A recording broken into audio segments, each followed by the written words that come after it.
Welcome to the Inspiring Humans podcast. We are so happy to have you listening.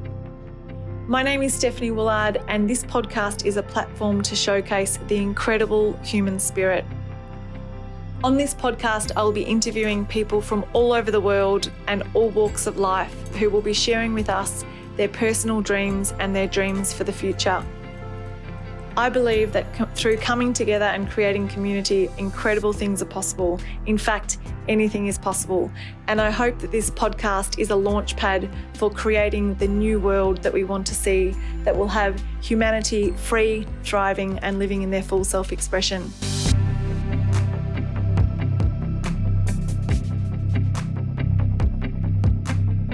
So today I'm here with Gary Samowitz, who is an awesome friend of mine, but also an incredible human who makes such a difference in his daily life with his involvements and what he does. He's a father. He's based in Melbourne, Australia, like me. And welcome, Gary. It's fantastic to have you today on the podcast. Thanks, Steph. It's great to be here. So, Gary, I'm going to give you a really brief intro and then hand over to you. I know you're a board member on a number of different boards, different organisations, and had a bit of a work history of helping not-for-profits thrive and grow and be more effective, which, being the founder of a not-for-profit myself, is so helpful. So I'd love to ask a bit more of that, but I'm going to hand over who you are and what you're involved in. Great. So I live in Melbourne, but I was born and bred in South Africa and also lived in Sydney for 8 years. So I have moved around a little bit. Studied an arts degree at uni, a lot of politics and history, and then did a Masters of Arts as well. And started working in the Jewish community in Sydney, doing a lot of work with university students and leadership training, and ended up moving to Melbourne 11 years ago to be a CEO of a small social justice NGO working with Sudanese refugees, Aboriginal communities. And it was also a Jewish organization, but the goal was to really mobilize and get the Jewish community in Australia very active in supporting vulnerable communities here and overseas. So I ended up doing that job for 10 years and really loved it and built up the organization and learnt a lot along the way. And since I left there 2 years ago, kind of just been consulting to 3 or 4 different nonprofits, mentoring CEOs and building fundraising strategies and helping organizations be a little bit more strategic. So that's me in a nutshell. Amazing. What an incredible variety of things that you've been involved in. So, Gary, I'd love to just hear a bit about what led up to your passion in serving the community and working for not-for-profits. What was your kind of bit of your childhood like, being from South Africa? I mean, there's two completely different worlds, Australia and South Africa, and what led you into the work that you're doing today? Growing up in South Africa during apartheid was very interesting and challenging. Seeing discrimination firsthand. Both my parents were very involved in different charities. My mother was a psychologist in the townships. My father was leading a humanitarian organization. So very much got involved in community work, following in their footsteps. But yeah, we had full-time domestic workers living at our house when they had kids of their own, living in townships a few hours away. And it just seemed unfair that I was being looked after so well, going to a good school and being very privileged, where their kids were going into not very good schools, not having their mothers at home to look after them. So that was where, the seed of social justice was planted in me, that this is just unfair. Me and my brothers were destined to succeed in life, and their kids, for them to succeed would be really, really challenging with the odds stacked against them. And, from early on, I decided that that's not fair, and I should dedicate a big chunk of my career and what I do to ensuring kids have access to opportunity to succeed in life. And since I've been living in Australia the last 20 years, a big focus of my work has been youth and vulnerable youth. So that's really where the passion comes from. When I immigrated after school, I got involved in a lot of organizations, all with a big youth focus.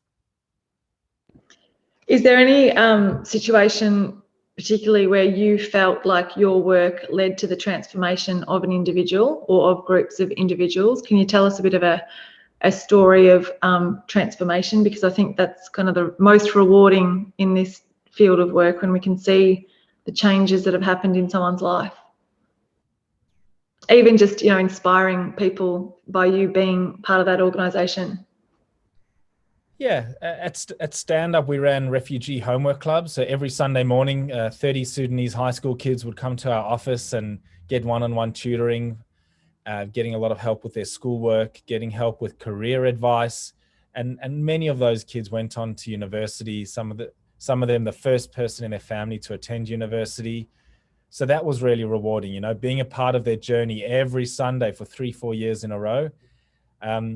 We worked with a remote Aboriginal community in northern New South Wales, and we went there 2-3 times a year for 16 years. And I went up there many times and saw these kids growing up and built strong relationships with them and their families. A few of the elders came to Melbourne for my wedding.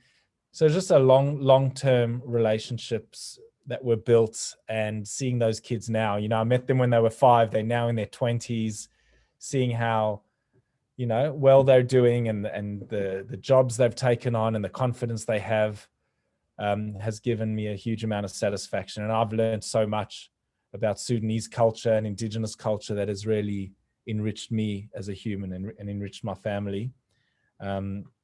So there's so many stories, but the volunteers gain just as much as the communities we partner with, I reckon. Definitely, always, definitely. Even, people that visit, visit there. I'd love to just hear more about the your experience in the Indigenous communities and the learnings from that, because that's something that's definitely shaped my life. And I'd love to just hear from your experience. For people that might be listening to this podcast that haven't been to, haven't met Indigenous Australians or been to those communities, what was it like for you? It was rather challenging, to be honest, because the communities we were working with were quite remote and had a lot of challenges regarding alcohol abuse and overcrowding in houses, and many of the kids dropping out of school, and high delinquency rates. So it was a challenge where there was an Aboriginal community, and then 7 kilometers away there was a white community in Queensland, and the discrepancy in life expectation and ability to succeed was just so vast. I almost felt like I was back in South Africa. But many of these communities are trying to reconnect with culture, trying to learn language again, trying to teach the kids to be proud of their Aboriginal identity, because so much of our inner strength comes from our connection to our history and our culture and our heritage. And so many of Australian policies try to rip that culture and language away from our Indigenous communities. So there's a real drive to reconnect with who they are and their connection to country. And it was such a privilege being there and learning with the kids, them teaching us some of the Aboriginal words, them taking us hunting, was just so important. So many of the volunteers would take up to run school holiday activities there. They'd hardly ever learnt about Indigenous issues at school. The curriculum at schools don't do a very good job. And to be in Australia and to feel Australian, you need to be able to understand Indigenous people and their connection to this country. And by going and spending 10 days in a remote Indigenous community is such a privilege. And it's so important that every Australian makes more of an effort to learn about Indigenous, our First Nations, and it's very enriching for all of us. Many of our volunteers have been back 5, 6, 7 times because they see it as a real responsibility, a real part of the Australian identity is to be a part of the reconciliation movement. It would have been so epic to have the Aboriginal elders at your wedding. Like, what a hoot. I mean, it would have been amazing for them to come down for it and to have that experience as well. Yeah, it really was. It was so special.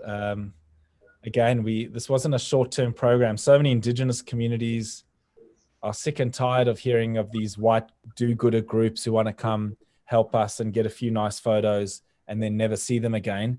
Our commitment to these communities was, we're going to be here in 20, 30, 40 years. This is a long-term partnership between our two communities, and we're in it for the long haul, and we'll never make a promise that we can't keep. And so it's that depth of relationship that we managed to build, and the trust that was earned, that resulted in us, being able to celebrate our different milestones together. Unreal. And that's the thing with community development. I think it just takes, sometimes it can take such a long time, and it's almost like sometimes the system is at odds with that, because we need to tick boxes. And I remember me when I was in up in Doingy in northeast Arnhem Land, it was really, I was quite young, I was 18 at the time, and it was just really odd to see the people fly in on little planes and have their little tick box, literally like their checklist that they'd tick off, and they'd be gone in half an hour back on the plane, and no connection, no relationship with the community. And yeah, I just think that's so at odds with being able to form those deeper relationships and make the real stuff happen, the real and lasting change over those longer periods of time. So yeah, I think that's a really fascinating part of development, and of organisations that are reliant on funding, government funding and other types of funding, to have to meet those needs, or those strings attached, as we kind of sometimes say, at what cost, to their relationship, and at what cost to them being able to make a genuine difference. So that's amazing that that you've had that long-term relationship with those communities. Amazing. And so, having kind of been from South Africa and experiencing that in your youth, and then the Sudanese refugee community, getting to know their culture and the Aboriginal communities, can you share a bit about the different cultures? Because I find that fascinating, and I'm sure you do too. Like, there's so many different aspects of the cultures and different ways of working with different people to achieve certain outcomes. What have been some of the learnings there? So many learnings, especially between our three communities. There's a real history of persecution, and maintaining a strong identity after that persecution, rebuilding, intergenerational trauma. How do you use the trauma to rebuild a new life, and not pass that trauma onto kids and grandkids, but rather educate and inspire them that we've been through this, but we will persevere, and we will rebuild, and not be crippled by the trauma, is really, massive. But special cultures that really are all about storytelling and passing on traditions and culture through emphasizing that our youth have a strong sense of who they are and where they come from, and understanding language. At the Jewish school I went to, we learned Hebrew for 12 years. I came out of year 12 speaking fluent Hebrew, and that gave me a really strong connection to Jewish culture. And that's why so many Aboriginal languages are being revived. That's why a lot of the refugee communities still want their kids to be able to speak Arabic and the other languages they spoke where they came from, because that's part of who you are. And if you want to be able to communicate with your parents and grandparents and hear those stories, it definitely helps understanding the language those stories are being told in. So many wonderful similarities between all these cultures, and we can learn a lot from each other. And how do you personally relate to your South African roots? I'm not sure if have you been back there recently, or how do you, because I was chatting to someone else the other day about, our heritage as Australians. A lot of us are from Ireland and England, and we don't really feel that strong connection, but how important it is to feel the connection to where you're from and your ancestors and your, grandparents and your identity.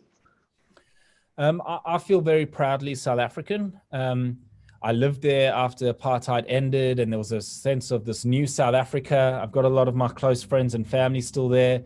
I go back often, and there is quite a big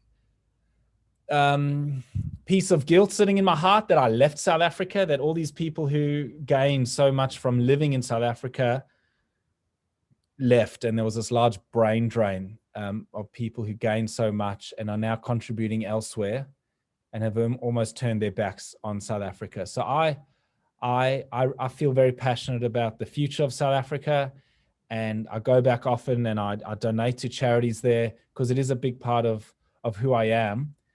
South Africans who left in the late 70s, early 80s have a very different relationship with South Africa. They left because they were anti-apartheid and they hated South Africa, and many have never been back. So it's very interesting. Different South Africans have different perceptions of the place based on when they left and why they left. That's really fascinating, actually, to put that context around it. I think that's so interesting, and at different times and different ages and different experiences of the place, I suppose. And so it's great to kind of hear the hope as well in your voice, and you're kind of, I think you're around my age, around 37, 40-ish. And just to kind of birthday tomorrow. I'm turning 39 tomorrow. Is it? Oh my God, awesome. I got it correct. It's like, I didn't say you're like nearly 40 when you're only 35. Happy birthday for tomorrow. Thank you. Awesome.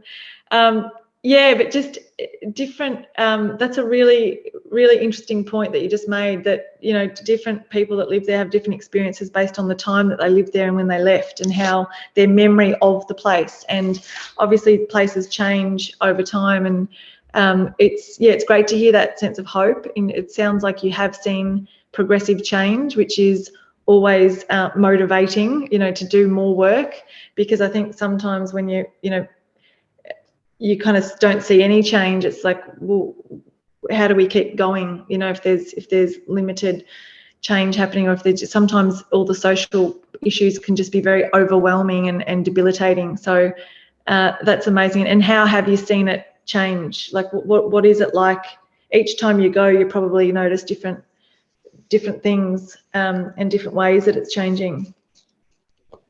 Yeah, the honest truth is I'm always happy to come back to Australia. Australia is a very organized country that's well run, and access to opportunity. South Africa, for the most part, is a developing country that struggles poverty, and they now have load shedding where the electricity is cut off a couple of hours a day. The COVID crisis hasn't been managed well. There's a lot of corruption. So in all honesty, I don't go there feeling super inspired about the country's future and seeing a whole lot of change. I see equality, which is great, but there is a lot of corruption, and it's hard to live in a country where you can just bribe the police, where you get caught speeding and you give the police some money and you get away with it. I don't want to live in a country where officials are corruptible. So as much as I love South Africa and I love going there and I feel so deeply rooted in the country, I feel lucky that my parents made the decision to immigrate 20 years ago. I feel guilty because a lot of people now can't just immigrate. It's expensive to immigrate, and a lot of countries have closed their doors. So there is a sense of guilt that a lot of my family and friends are kind of stuck there. But I'm deeply grateful that I get to go back and visit, and I'm grateful that my parents decided to move them and their 4 sons to the other side of the world. Great decision. It is so interesting, isn't it? Because I feel like sometimes the best parts of a country, or what we take as visitors there and then returning, like we appreciate, well, I'm speaking for myself at the moment, but I suppose it's maybe similar for you.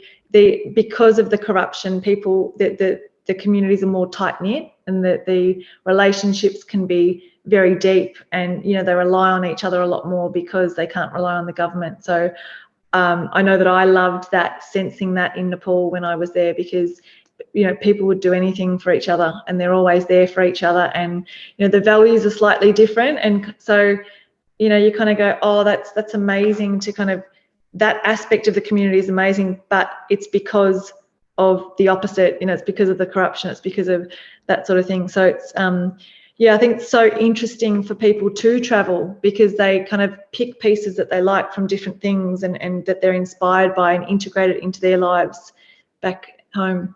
Yeah, and I've spent a lot of time in Israel as well. Israel and South Africa are exciting places. They're dangerous places. You don't know what tomorrow holds. So people tend to have a real zest for life.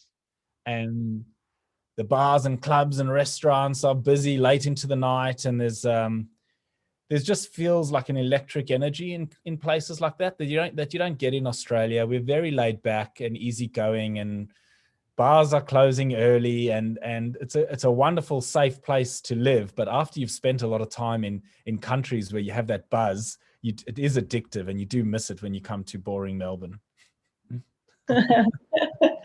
Yeah, well, massive generalizations, but I do resonate with what you're saying, because, you know, it's almost like people are more present over there, because it's like live for the moment, you know, appreciate what you've got. And that's so refreshing, you know, and I think we can all learn from that, becoming more present, especially in these busy times, busy daily lives where we can get caught up in the rat race. And I think it's those times when we are present that we connect to the higher power and the higher self, and really get on track, align with what we're meant to be doing here on earth, rather than, you know, just running around like headless chooks. So I think that at the moment in Melbourne, we're in lockdown. I think our 4th lockdown, and everyone is forced to slow down.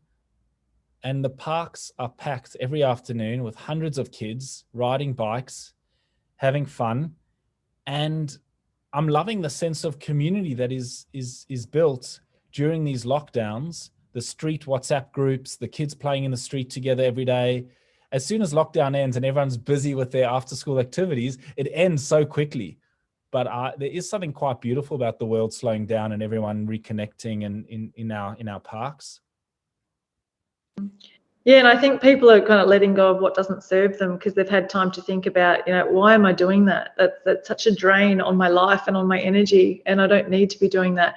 And it's almost like this period of time gives you permission to kind of just be, and just, you know, have that time and space to reflect. And I think it's, you know, there's so many positives that come out of everything, obviously, but and there's so much magic in life on a daily basis. Like, there's so much magic. You can sit. I was at the beach yesterday, and you can literally sit watching the waves for like hours and notice so many different patterns. And, you know, as the tide comes in and it goes out, and it's like life is so magical. And I think we're being reminded of that at the moment, and where the magic is, you know, where to kind of look for more magic and include more magic in our lives. Yeah, amazing. So.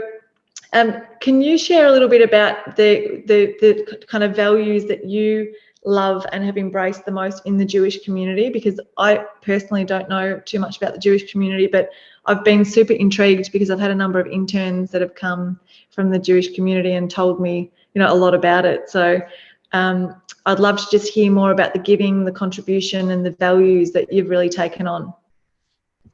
Yes, I do feel privileged to be Jewish and growing up with a strong Jewish identity. There's a huge focus on family and community, lots of Jewish festivals and a weekly Friday night Sabbath dinner, and so many milestones, bar and bat mitzvah, and weddings and births. And when you're part of a Jewish community, you're seeing community on a really regular basis. And I think education is a huge value. You know, the Jewish schools and the focus on learning and bettering yourself is a huge value. As I said earlier, philanthropy and tzedakah and giving back to community, being a leader in your community, not waiting for other people to do things, but for stepping up and really taking responsibility over your community and the world is something that was deeply embedded in me. And you know, connection to culture and heritage and story. To be a Jew is to understand your history, to learn the Bible, as well as our communal history, the wandering Jews moving from country to country and rebuilding communities around synagogues and schools. I've spent a lot of time interviewing my grandparents and understanding where I've come from. I've visited Poland, and I've been to Israel, you know, over 20 times. As I said, I've learned to speak Hebrew. It's just this amazing gift I've been given to really understand who I am, where I'm from, the experiences my grandparents and great-grandparents had. And I can't wait to pass that on to my kids. A love of being Jewish, a love of being part of community. Something great about being Jewish is the Sabbath, where we disconnect from our gadgets every Friday night to Saturday night. No electricity, no driving. No Instagram. It's just return to the basics, 24 hours a week, no electricity. And that just, in this day and age, we're so grateful to have that in a world that is connected 24/7. We get permission to disconnect for one day out of that week. So yeah, that's just a snapshot of some of the things I love about being part of the Jewish community. Amazing. And I'd love to, I'm so curious, I've got so many questions, but can you share a bit about Israel and your trips to Israel? What's it like in Israel, and what are the places of kind of worship like? I'd love to visit one day. I think it'd be fascinating. Israel is a fascinating country. It's a complex country. It's tense. A lot of people know Israel from what they see on the news, and it looks very violent. I've taken lots of groups there, lots of school groups. I've been to play sport in Israel. I've been many times on these short tours of the country, trying to educate and inspire Jewish youth from around the world to connect with Israel and strengthen their Jewish identity. And I've, it's an old country, so you going to Jerusalem and visiting the sacred sites to Islam, Judaism, Christianity is just mind-blowing. Walking those streets that have been walked on for thousands of years. In Australia, I've been involved in quite a lot of Jewish Arab dialogue groups, which have been really wonderful to try and build stronger connections between the Jewish and Arab communities in Australia. If we can't have dialogue and civil discourse in Melbourne and Sydney, how the hell are we ever going to have peace in the Middle East? So I have lots of family who live in Israel, and I do love going there, but the politics is definitely complicated, and we've just had a flare-up in the last month or so with more rockets flying between Gaza and Israel from both sides, and it's deeply troubling, the loss of life. So whilst I, disagree with the politics, I love the place and I love the idea of Israel, and I feel very connected to the country. But it is, as you can hear, quite a complex connection that is constant grappling with how Israel is about building this, utopian Jewish homeland that's open to all and has equal rights for everyone and is a light unto the nations and is, operates at the highest ethical standards, and it doesn't always live up to that ideal. And that's challenging as a Jewish person living in the diaspora. So yeah, adds a lot of stress to my life, but also adds a lot of, wonderful enrichment to my life. It must also, you having a bit of a grasp on reality and what Israel is really like. It must be strange to see how the media portrays it and what they leave out and what they include, and that must be a bit frustrating at times. Yeah, it's hard to deal in depth with issues in a soundbite on the news, because it is a very complex place, and I've been privileged to spend a lot of time there and get to know people from all walks of life and all sides of the conflict. But yeah, I think the more we can listen to stories and sit for hours at a time and listen to people's real stories, as opposed to just getting our news off a soundbite. And also, in recent times, when Israel's at war and there's a lot of anti-Israel sentiment out there in the public, a lot of people connect the Jewish community with Israel. And so the increases on attacks against Jews around the world increases every time there's a war in Israel. And that's quite scary, to be honest. There's, armed guards standing outside my kids' school because there's fear that there'll be an attack on my kids' school. So it's sad when that happens. I think we should definitely be able to criticize the Israeli government, and I do often. But when criticism of Israel spills into criticism of all Jewish people, I think that's really problematic. And we saw a few cases of that recently, unfortunately. I think that's really well said. And I think also, as you said, stories, like just the more we can listen to people's stories, the more it brings us back to our humanness. Do you know what I mean? It doesn't matter, and, there'd be less conflicts and all sorts of things because we'd understand that we're all human and we're all kind of doing our best and focus on what brings us together rather than what divides us. So I think, yeah, it's more of that, please. So I really want to ask you just a little bit about your grandparents. What were their lives like? Well, interestingly, the vast majority of Jewish Australians, you know, in Melbourne, for example, are descendants of Holocaust survivors. Australia took in more Holocaust survivors than most places in the world, and it's quite unbelievable how many of my friends, all four of their grandparents are Holocaust survivors. That's not necessarily my experience. Most of the South African Jewish community came from Lithuania before the war and did not experience the Holocaust and have quite a different history.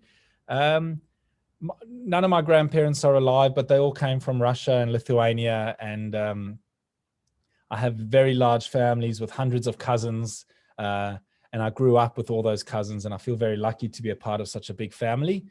But yeah, I interviewed my grandparents before they died at every Jewish school. I don't know if this is at all schools, but in the Jewish schools, you do like a project in year 8 where you spend 3 months learning about your roots and interviewing all your grandparents and getting as many pictures and video footage as you can. And that is the main project of the year, is to understand where you come from, what your grandparents' lives were like. And it's just a huge part of growing up Jewish, is really interviewing your grandparents and interrogating them about what was it like to be Jewish as a young Jew in Russia in the 1930s. Tell me about it. Show me pictures. I want to learn as much as possible. And that's just a wonderful tradition in our community. And I recommend it for everyone. And anyone listening now, go and interview your parents and grandparents and ask them what life was like when they were young. What was their key values that their parents tried to instill in them? Did they travel? What languages did they speak? I find it so enriching learning about where you come from. It tells you a lot about who you are today as well. That's incredible. What a gift to be able to have that. And yeah, exactly. It makes you really appreciate today, what we've got today, and see it differently as well. Because I was very lucky to have a short clip on my granny, because we had a documentary made about 7 women, and they wanted to interview my granny as part of it, and she didn't really get that it was for the documentary, so she was just sharing about her own life, but it was gold. And now we've got that, forever on YouTube, and it's just I go back and listen to it, every now and again, and her energy just comes across through the video. So it's so special to be able to have that understanding, and some people don't. So I love that call out to anyone listening to go and do that, and have that to keep forever. Amazing. So what brings you the most joy in life? What makes you really happy and joyful? I do have 3 kids. I've got twin daughters who are 9 and a son who's 6, and I see being their dad as my most important job, and I love getting to spend time with them, going camping, going on riding adventures. I've got a picture wall in my house of just hundreds and hundreds of pictures from all the different adventures we've been on together. And that just brings me so much joy, being able to spend quality time with my kids in nature. They're young still, and I just feel this is a crucial time. And what a gift that I have to be able to be present for them, to pick them up from school, take some time off work to go on holidays with them. I've really prioritized that over other things in my life. And a big part of my work the last few years, I haven't mentioned it, but has been running father-son camps, taking boys and their dads away for 5 days. And the boys are between 14 and 16, and it's kind of like a rites of passage, becoming a young man process. And we talk a lot, and the boys often say, my dad is not present. I think he loves me, but he's always watching footy or working, and I don't spend a lot of quality time with him. And I wish I had more time with my dad. And that really struck me. You can tell your kids you love them, and you can take them on a fancy holiday, but it's quality time spent with your kids, not staring at your phone, but staring into their eyes. That's going to matter the most. So I've really taken that on board and prioritized it in my life.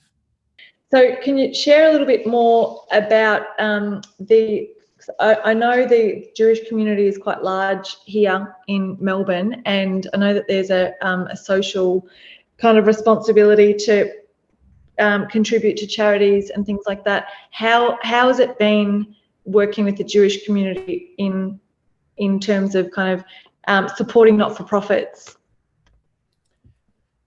So yeah, the Jewish community is not even that large. There's about 55,000 Jews in Melbourne, just over 100,000 Jews in the whole of Australia. And it is a generally very philanthropic, generous community. The idea of tzedakah, of pursuing justice, is quite a deeply ingrained value. And it's also a refugee community. So many of our grandparents arrived here as refugees with nothing. And we understand the challenges of moving to a new country and learning a new language and culture and building a new life after, challenging situations around the world. So working at Stand Up, our big goal was to help newly arrived refugees learn English and thrive. And a lot of our volunteers felt very deeply about that work because their parents had arrived here as refugees, and they felt that it was their way to pay it forward. But there are dozens of Jewish community organizations, from schools to synagogues to hospitals to security groups to cultural organizations and museums. It's a very well organized community, both in Sydney and Melbourne and Perth. And with lots of organizations comes lots of challenges to keep those organizations alive and keep them relevant and ensure they are innovating and growing and not just remaining stagnant. Amazing. And can you share a bit about the common challenges? I know you've worked with a lot of different NGOs over, the period of your career. What are some of the common challenges that you come across that you've been able to help NGOs with? There's definitely a complacency that we'll just keep on doing the same gala dinner each year to engage the same donors, to fund the same programs. And organizations who are not willing to be bold and try new things, inevitably start withering away. So a lot of the work I'm doing is trying to help organizations take out a blank piece of paper and say, what do we want to do? Where do we see ourselves in 5 years? What does success look like? How are we going to get there? What kind of culture do we want as an organization? And to get them to take their donors on that journey.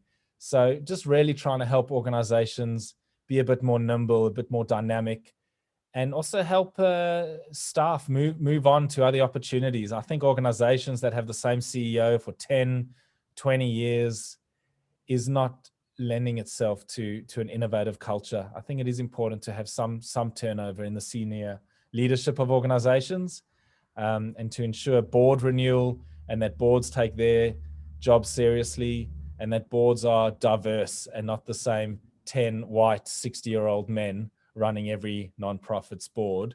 So that's kind of been a key focus of the work I do as well. Awesome. Yeah, I think that's such a key part of it, isn't it? That, people are willing to adapt and change and move with the times. And that's so evident, in today's time, that are kind of grasping to the ways that they've always done things are really struggling even more than those that are willing to kind of adapt, and so many changes at once. So and so what part of supporting not-for-profits, because I mean I know that you're great with people, but you'd have to be quite in tune, because I think a lot of the work that you do is facilitation and managing conversations and board meetings and really drawing out the ideas from the people that you're working with. So yeah, I'm just curious to know which part of your work do you love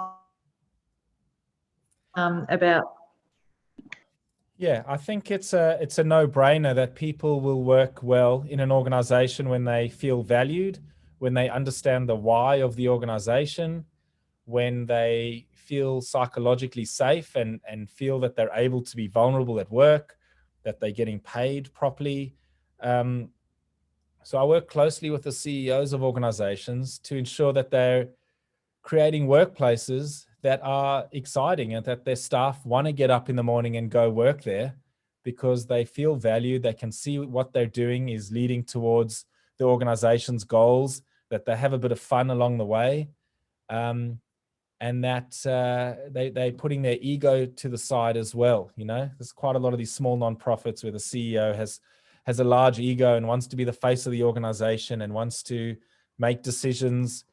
But from my experience, the more democratic organizations where staff feel empowered and feel that they have some ownership over the decisions and where the organization's heading, they're much more likely to be engaged in the work and go above and beyond, as opposed to doing the bare minimum. So yeah, working with organizations on case studies about how to build a better culture. We all know that culture is key.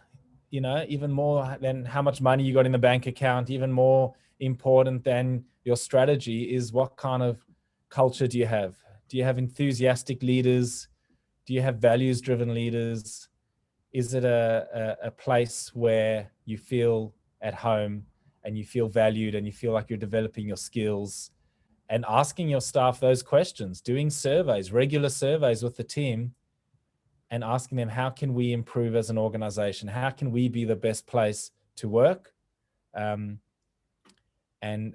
listening to that feedback and making changes based on staff recommendations. So yeah, transparency, flexibility, you know, kind of keywords there. So it sounds like from you know, just listening to you, that what lights you up and what you're passionate about is kind of seeing people reach their potential in their roles and therefore seeing the organisation thrive because everyone feels confident and they're bought into the mission, they're motivated by the mission of the organisation. And by you working in not-for-profits and organisations like that, you're actually making a massive difference because you're enabling the team or enabling them to see organization might not be working as well as it could be. Is that right? Yeah, I don't think these organizations should exist for the sake of existing. They should be bold and they are asking for people to donate to them, and they really need to show the value of what they're doing with that donation. And I think some organizations should merge and should slowly close doors. Organizations shouldn't just keep on existing because they've been around for 100 years. If their mission's not as relevant and their board's tired and their donors are not giving anymore, then they should consider moving on and helping an organization come to that understanding. So yeah, the reason I love nonprofits is working with people, getting the best out of people, and taking, you know, you want to be developing your staff as well. That's perfect for the last question, which is what's the legacy that you want to leave in your life? Wow, legacy I want to leave. Yeah, I think being authentic and being, you know, the best version of yourself, and not feeling the need to compare yourself to everyone. You know, they say comparison is the thief of joy or the death of happiness, whatever that line is. And I just think, you know, in an age where there's raging mental health issues and Instagram and social media addiction, and everyone's just comparing themselves to everyone else. Wow, look how amazing their holiday is. Look how great her body is. It's just a recipe for disaster. So I think being authentic, understanding who you are, understanding your values, and living a life according to those values is a legacy I'd like to leave for my kids and my friends. Amazing. And also you've got an amazing sense of humor. It's one of the things that I admire the most about you, like funny, next level funny, which we haven't told any jokes in this podcast, but no. I love going on retreats with people and having fun and dancing around the bonfire. And it's hard to bring my full self to a Zoom. I feel so zoomed out from the last 12 months. I'm an extrovert. I feed off other people's energy. I like to be in a room with people. And so much of my last 12 months has been sitting in this room, staring at the screen. I can't wait for this whole pandemic to be over so I can reconnect with other humans. Absolutely. I think like people need people, and it's the energy and it's the physical, and it's, there's something about Zoom that zaps your energy because it's very intense. You're like looking at the person the whole time through a computer screen, and it's like, it's the opposite to what it is sometimes when you're in person. So I can't wait as well. And can't wait that you've got a phenomenal sense of humour. So that's a massive legacy that I'm sure you're going to leave for many people that have laughed their heads off at your jokes and your acting and your dancing. So thanks so much, Gary, for giving us your time and sharing a bit about your life and lessons, and fascinating. And I learned a lot, and I'm sure everyone listening has learned a lot as well. Thanks a million. Brilliant. Thanks so much, Steph. I loved chatting with you. Thanks for listening to our Inspiring Humans podcast, and I hope you enjoyed the show. If you have any inspiring human in mind that you would like to nominate, please reach out and let us know. Also, you're very welcome to become part of our Facebook group called Inspiring Humans, where you can connect with incredible people from around the globe. Thirdly, if you are interested in being part of a global network, we have an incredible community at 7continentscouncil.com, where we hold events, programs, and many different initiatives that you can be involved in. Thank you, and see you again soon.